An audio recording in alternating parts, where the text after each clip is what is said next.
Alhamdulillahirabbil alamin wassalatu wassalamu ala asrofil anbiya'i wal mursalin wa ala alihi wa ashabihi ajmain, amma ba'd. Pertama-tama marilah kita bersyukur kepada Allah yang mana pada malam hari ini kita semua masih diberikan rahmat, taufik serta hidayahnya sehingga kita masih bisa berkumpul dalam acara yaitu taklim al-aqobah. Mudah-mudahan kita semua selalu diberikan kesehatan, diberikan kenikmatan oleh Allah Subhanahu wa Ta'ala. Juga tak lupa sholawat serta salam semoga tercurah kepada baginda kita yaitu Nabi Muhammad Sallallahu Alaihi Wasallam. Bapak-bapak, para jamaah sekalian, seperti biasa yaitu pada hari Jumat malam Sabtu kita selalu mengadakan yaitu taklim rutin kita yaitu taklim al-aqobah. Dan insya Allah pada malam hari ini yang akan memberikan pencerahan kepada kita semuanya yaitu Bapak Ustadz Wahidin Ajam Esos.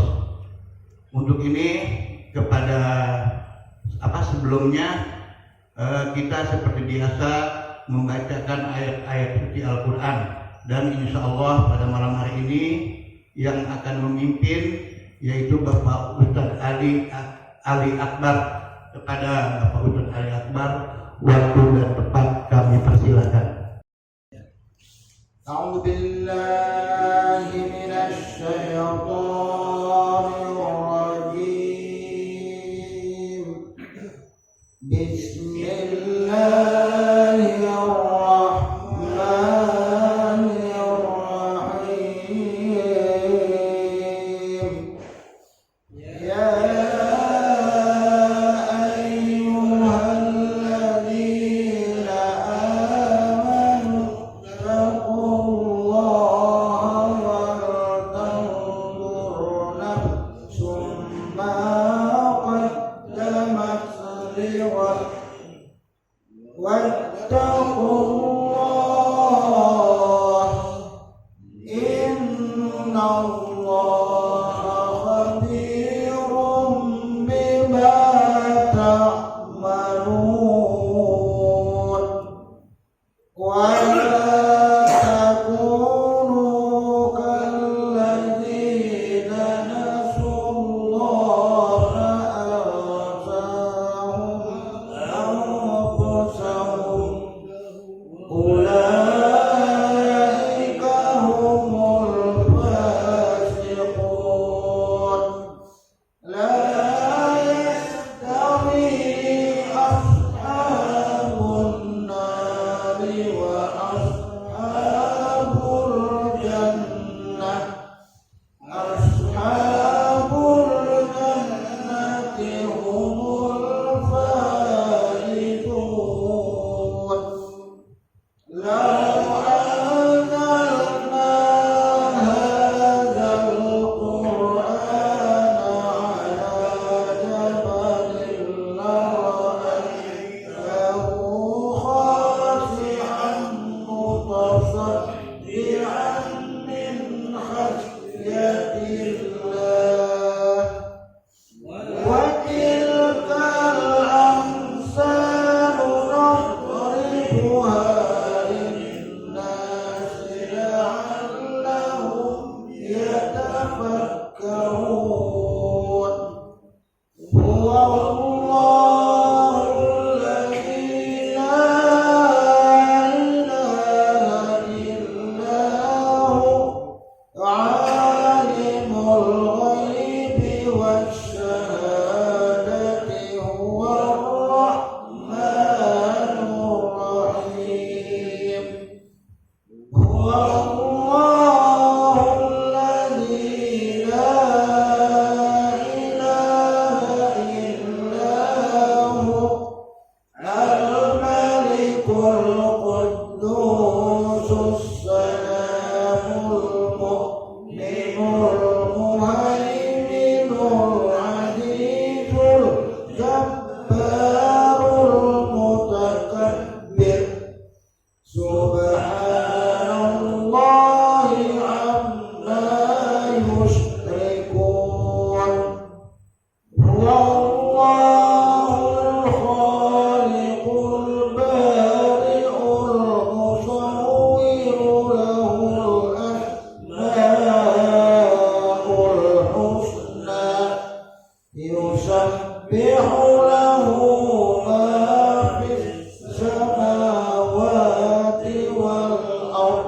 وهو العزيز الحكيم.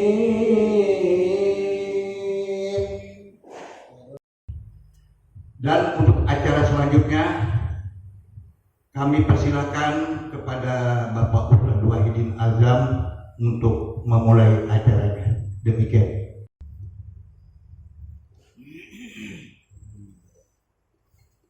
Bismillahirrahmanirrahim. Assalamualaikum warahmatullahi wabarakatuh. Waalaikumsalam warahmatullahi wabarakatuh. Alhamdulillah.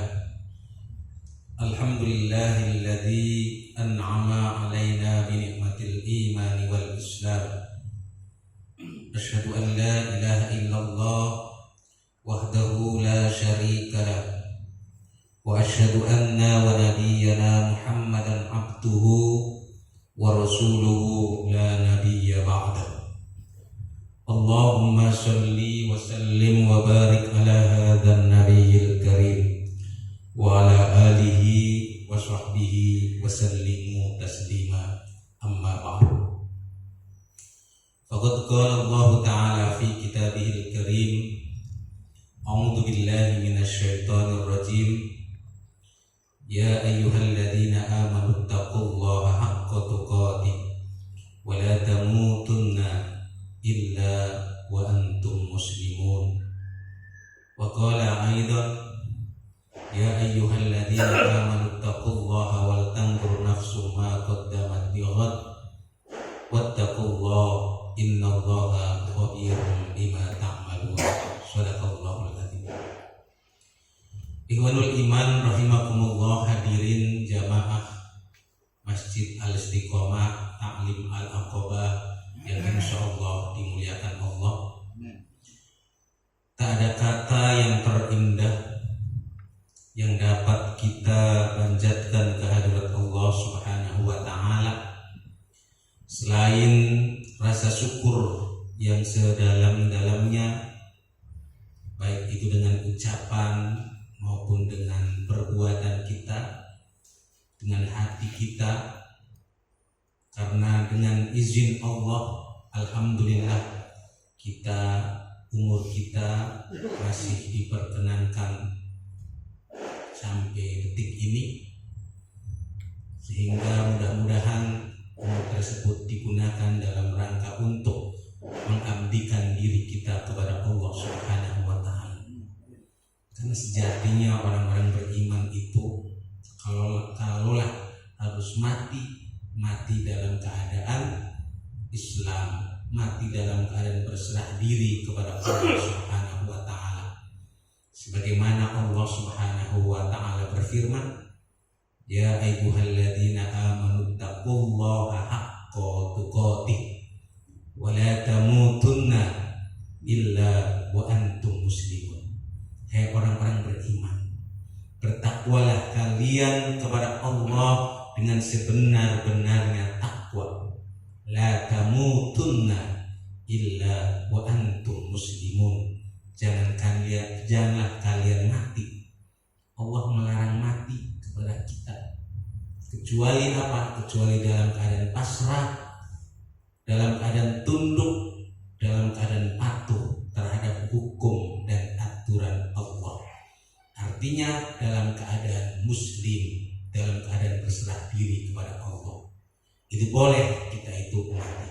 Maka kita berdoa mudah-mudahan akhir hayat kita nanti dalam keadaan husnul khotimah.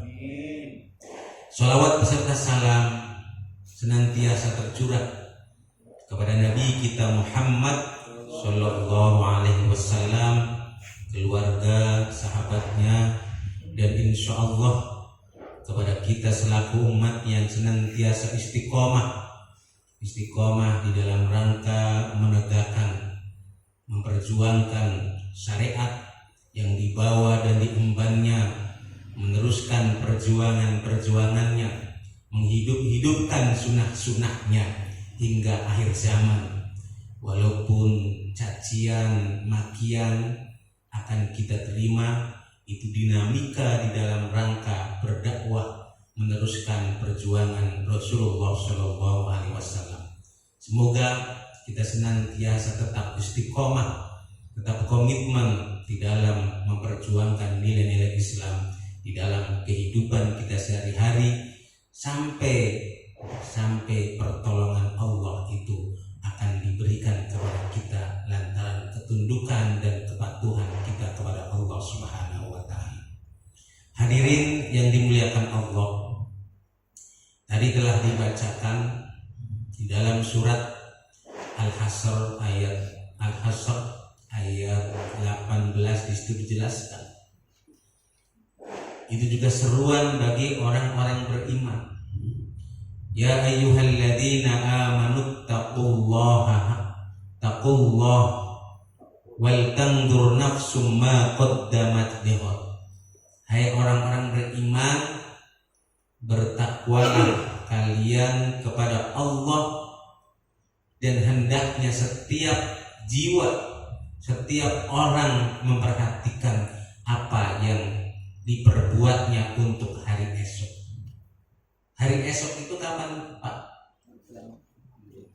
Bukan hari Ahad, bukan hari Sabtu, bukan hari Senin, bukan. Jadi maksud hari esok itu adalah hari akhir nanti, di mana kita ini akan ditimbang amal perbuatan kita. Kita bisa saja sekarang, hari esok, sekarang pergantian tahun, orang harus lebih baik. Tapi dalam Islam itu setiap hari harus kita memuhasabah. Untuk apa? Untuk hari esok itu untuk akhirat. Wal akhiratu khairu wa abqa. Akhirat itu lebih baik dan lebih kekal. Itu begitu. Kalau dunia itu sifatnya sementara. Kalau dulu bapak-bapak nih, mohon maaf nih, bapak-bapak itu kayak yang udah sepuh lah, Pak siapa tuh? Taruhlah Pak Ahmad. Pak Ahmad dulu itu kan makan waktu masih kuat, masih muda lah, makannya itu kuat. Sop kambing, sate kambing, ya kan? Kuat. Tapi sekarang coba disiapin 30 tusuk aja mungkin nggak dimakan semuanya. Makan yang keras-keras sudah nggak kuat, maunya yang lunak-lunak. Itu dunia. Makanya dunia itu nggak abadi. Bapak dulu kan seger-buger. Kemarin pulang kampung gitu, alhamdulillah ketemu sama ibu. Terus ibu bilang begini, itu bapakmu udah tua begitu, udah tinggal tulangnya aja gitu, tapi sehat memang. Saya bilang ke ibu saya, dunia itu memang begitu, masa harus kayak saya terus? Kan gitu. Gigi juga sudah mulai ompong. Itu dunia. Maka yang terpenting bagaimana? Apa kita mempercantik diri? Bagaimana supaya gigi ini nggak ompong? Lalu kalau toh ompong harus apa? Pasang gigi palsu. Terus rambut juga biar nggak putih disemir. Itu mempersiapkan dunia sampai segitunya. Tapi apa? Yang dimaksud hari esok itu ya hari yang kekal, hari yang abadi, ya kan? Ya kita harus persiapkan. Bagaimana dalam mempersiapkan untuk hari esok itu tadi? Maka harus senantiasa kita memuhasabah diri. Setelah kita sholat subuh, ya kan?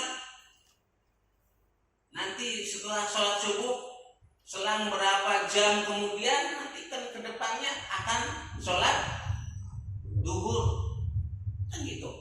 Nah, sholat duhur itu ya kan bagian dari untuk memuhasabah diri, untuk persiapan nanti ke depannya lagi, ketemu lagi sholat asar, ketemu ketemu lagi sholat maghrib, ketemu lagi sholat isya, ketemu lagi subuh lagi. Itu begitu. Nah, maka dari itu persiapan untuk hari esok itu ya bukan hari esok besok, hari hari Sabtu atau hari Ahad atau hari Senin, bukan. Yang disebut hari esok ya persiapan untuk akhirat. Apa yang telah kita persiapkan? Amal perbuatan apa yang telah kita persiapkan? Apakah nilai-nilai Islam yang telah diajarkan, ya kan, yang telah kita dengar, ya kan, dari para ustadz, dari para kiai, dari para habaib, dari para guru-guru kita, apakah betul-betul sudah mampu kita aplikasikan di dalam kehidupan kita secara keseluruhan, secara totalitas, ataukah kita hanya sekedar mengambilnya itu sesuai dengan keinginan kita, lantaran kita ingin butuh sesuatu baru kita mendekat, ya? Kalau kita ingin pangkat, jabatan, kedudukannya naik baru kita mendekat, baru sholat tahajud, baru sholat duha, baru sholat puasa, baru sedekah. Itu pun harus apa? Kalau sedekah pun mengharapkan ada cashbacknya, ya kan? Terjadi sekarang begitu. Sehingga apa? Sehingga sholat duhanya ibaratnya sholat duhanya ketol, tetapi justru malah sholat duhurnya kadang-kala terlambat. Karena itu diekonomikan dalam sholat, kan gitu, sekedar mencari ekonomi. Ini yang terjadi demikian. Sholat tahajudnya nih sampai, tapi subuhnya justru malah terlambat juga. Itu begitu. Maka jangan kebalik kita ini, ya. Begitu juga kalau kita bersedekah, bersedekah, hanya ingin supaya apa? Ingin supaya sedekahnya ingin tambah banyak. Balikan ke kita, SD ke kita ini supaya tambah banyak. Nah, itu keliru. Sekarang juga sama di dalam mengamalkan nilai-nilai Islam juga sama begitu. Mengamalkan Islam supaya apa? Supaya dapat suaranya banyak, baru sekarang deketin tuh umat Islam, ya kan? Agar apa? Agar dia itu popularitasnya naik, maka deketin tuh umat Islam, karena pemilihnya banyaknya umat Islam. Tapi setelah mereka naik, justru nilai-nilai Islam, ya kan, nilai-nilai Islam justru malah disingkirkan. Nilai-nilai Islam justru malah dihabiskan, dikebiri, ya kan, sebagaimana kita mendorong mobil mogok, ya kan. Kalau mobil itu masih mogok, baru kita teriak-teriak ke kita, ayo kita dorong sama-sama ini mobil mogok. Setelah mobil itu jalan, justru kita malah ditendang, justru malah kita ini dibuang. Boro-boro kita ini ingin menjadi supirnya, ya kan, jadi penumpangnya aja mungkin nggak boleh, ya kan? Ini yang terjadi sekarang demikian. Karena itu penyebab dari apa? Penyebab kita di dalam mengamalkan Islam itu tidak secara totalitas, tidak secara keseluruhan, sehingga kita dihinakan. Coba buka di dalam surat Al-Baqarah ayat 85. Di situ jelas.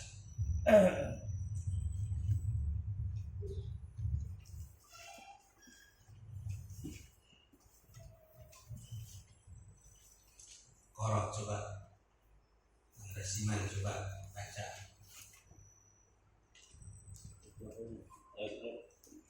Surat Al-Baqarah 85.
ada kalimat afatu'minuna bi ba'dil kitab wa takfuruna bi ba'd fama jazaa'u may yaf'alu dzalika minkum illa khizyun fil hayatid dunya wa yaumal qiyamati yuradduna ila asyaddil adzab wa mallahu bighafilin amma ta'malun. Apa itu artinya? Afatu'minuna bi ba'dil kitab, apakah kamu beriman kepada sebagian Alkitab, ya, dan ingkar kepada sebagian yang lain? Maka tidak ada balasan yang pantas bagi orang yang berbuat demikian di antara kamu selain kenistaan dalam kehidupan dunia, dan pada hari kiamat mereka dikembalikan kepada azab yang paling berat, dan Allah tidak lengah terhadap apa yang kamu kerjakan. Ini artinya apa? Orang yang mengambil sebagian Alkitab, ya, tapi justru mengingkari sebagian Alkitab. Ini bicara tentang orang-orang Yahudi. Mereka demikian. Mereka mengingkari, suka mengganti-ganti, ya kan, apa yang diterangkan di dalam Taurat. Dan kondisi semacam ini pun diikuti oleh kita umat Islam pada saat itu. Di dalam mengambil hukum, di dalam mengambil syariat itu, mereka masih menimbang, tidak secara kafah, ya kan, tidak secara keseluruhan. Mereka ambil takala Alkitab ini, Al-Quran ini sesuai dengan apa? Sesuai dengan keinginannya, sesuai dengan nafsunya, ya kan, sesuai dengan ini akan mendatangkan ini profit oriented yang banyak, akan mendatangkan keuntungan yang banyak, maka di situ syariat Islam akan diambil. Tapi sekiranya mereka itu, ya kan, Islam ini, ya kan, sekiranya Islam ini dianggap mereka tidak menguntungkan, ya kan, tidak menguntungkan, maka nilai-nilai Islam itu justru dibuat. Bahkan kita yang rajin, yang taat, wah ini bahaya nih, ini intoleran, ini bahaya nih, ini terorisme, ini bahaya nih, ini radikalisme. Yang sekarang ini banyak berbagai macam istilah-istilah yang kesemuanya itu dalam rangka mengkebiri, dalam rangka membuang jauh-jauh nilai-nilai Islam, dalam rangka menyunat, ya kan, menyunat keberadaan nilai-nilai Islam. Ini yang sekarang sedang terjadi. Tapi kita tidak merasakan itu tadi, tidak merasakan. Nah, kita umat Islam juga ini tidak merasakan bahwa nilai-nilai Islam itu sudah tidak berlaku lagi dalam hal bermasyarakat, dalam hal bertetangga, dalam hal berkeluarga. Sering kita justru membuang jauh-jauh nilai-nilai Islam. Nah, ini apa kata Allah? Tidak ada balasan orang yang demikian itu, orang yang mengambil Al-Quran itu sepenggal-sepenggal, orang yang mengambil Al-Quran itu secara parsial, orang yang mengambil Al-Quran itu sesuai dengan keinginan nafsunya karena dia punya kepentingan tertentu, ya kan? Tapi tak kalah kepentingannya itu enggak ada, mereka justru membuang jauh-jauh nilai-nilai Islam, ya kan? Maka kata Allah apa? Famal hayatad dunya khizyun fil hayatid dunya, ya kan? Mereka di dunia itu akan dihinakan. Tidak ada pantas bagi orang yang berbuat demikian di antara kamu selain kenistaan dalam kehidupan dunia. Di dunia saja kita dinistakan, ya kan? Nista. Seperti para pengkhianat, mohon maaf nih, ya kan, yang seperti sekarang banyak kan orang-orang yang menjadi penjilat, ya kan, penjilat penguasa.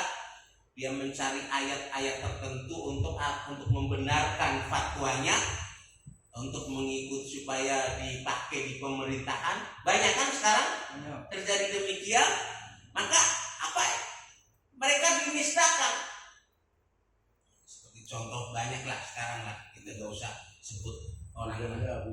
banyak ya. Nah, itu memakai ayat-ayat. Ini ayat ini sekiranya untuk nih musim kampanye dipakai. Tapi sekiranya ayat-ayat yang berkenaan dengan masalah jinayah, masalah kisos, ya kan, itu tidak dipakai. Maka di dalam surat surat Al-Baqarah itu kan dijelaskan itu. Kalau dalam Al-Qur'an 183 itu 185 bunyi apa? Ya ayyuhalladzina amanu kutiba alaikumus syiyam kama kutiba alal ladzina min qablikum la'allakum tattaqun. Itu direspon semuanya. Ayat itu direspon. Tapi tak kalah apa? Tak kalah sebelumnya itu ada 5 ayat sebelum ayat tersebut itu redaksinya sama, Pak. Gitu. Ya ayyuhalladzina amanu kutiba alaikumul qisos. Hai orang-orang yang beriman, diwajibkan atas kamu kisos. Itu direspon enggak? Redaksinya sama, wajibnya sama, redaksi ayat itu sama. Tapi itu tidak pernah sehingga orang yang berzina lihat bebas, ya kan? Enggak ada hukumannya. Tapi orang yang taat melaksanakan perintah Allah justru malah dianggap mereka teroris, mereka intoleran, mereka radikal, segala macam fitnah-fitnah yang ditujukan dalam rangka untuk ngemop umat Islam agar umat Islam itu tidak melaksanakan nilai-nilai Islam secara total. Nah, ini yang terjadi demikian di tengah-tengah masyarakat kita. Maka kita harus harus benar-benar istiqomah. Nah, maka dari itu nilai-nilai Islam kalau kita amalkan memang di dalam kehidupan ini memang resikonya memang. Tapi nanti janji Allah itu jelas. Janji Allah itu apa janji Allah? Surga kan gitu. Memang surga itu didapat tidak mudah, Pak. Tidak mudah, tidak gampang. Tidak gampang surga. Harus betul-betul mukhlishina lahuddin. Orang-orang yang betul-betul ikhlas. Ikhlas di dalam apa? Di dalam beramal. Itu. Jadi nggak gampang. Kalau Bapak hadirin juga, wah di sini nggak ada yang pintar kecuali saya. Nah, itu sudah mulai setan itu masuk. Itu neraka. Itu yang disebut syirik asghar, syirik yang tersembunyi, itu neraka juga. Maka dari itu, dalam berislam, di dalam mengamalkan Islam secara kafah, secara totalitas, itu tapi harus dibarengi dengan apa? Dengan hati yang tulus, hati yang ikhlas, sehingga apa? Sehingga Allah Subhanahu wa ta'ala akan memberikan kemenangan kepada kita. Allah akan memberikan kemenangan kepada kita. Tapi kalau kita ini umur kita yang Allah berikan kepada kita tidak digunakan semaksimal mungkin dalam rangka untuk beribadah kepada Allah, maka kita akan menjadi sia-sia.